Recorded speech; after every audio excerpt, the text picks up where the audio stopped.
నిన్ను గొల్చెడివారి నిత్య ప్రేమించు ఒడయడా ఇంద్రనీలోజ్వల దేహ పాలసంద్రముపై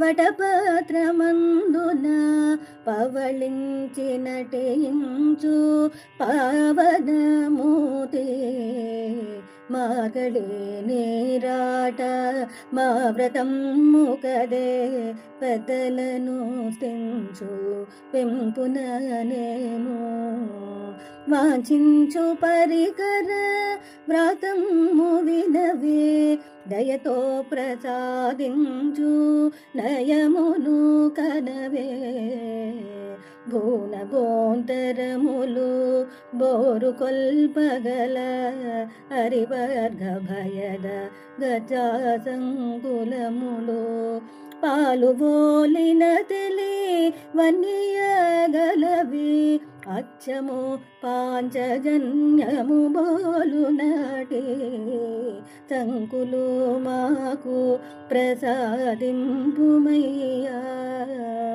ఘనముగా శబ్దించు పెనుపటహములు స్వామికి మంగళ శాసనములను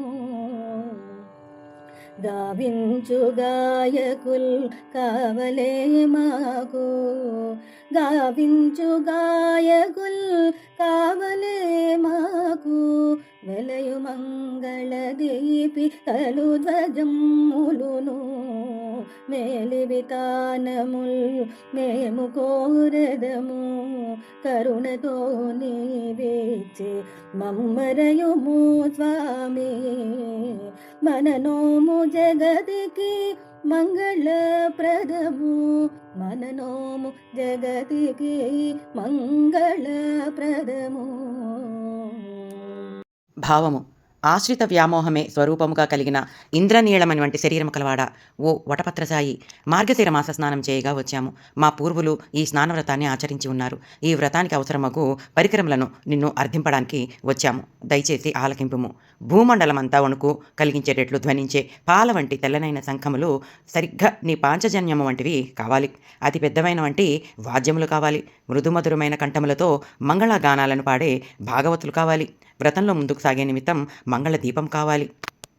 ఇంకా చాందనీలు కూడా కావాలి. లోకాలన్నిటినీ నీ చిరుబొజ్జలో దాచుకునేటువంటి లేత మట్టి ఆకు మీద పరుండిన నీకు చేతకానిదేమున్నది స్వామి, కరుణించి మా వ్రతము సాంగోపాంగముగా పూర్తగునట్లు మంగళాశాసనము చేసి వీటిని ప్రసాదింపుము అని అడుగుతున్నారు.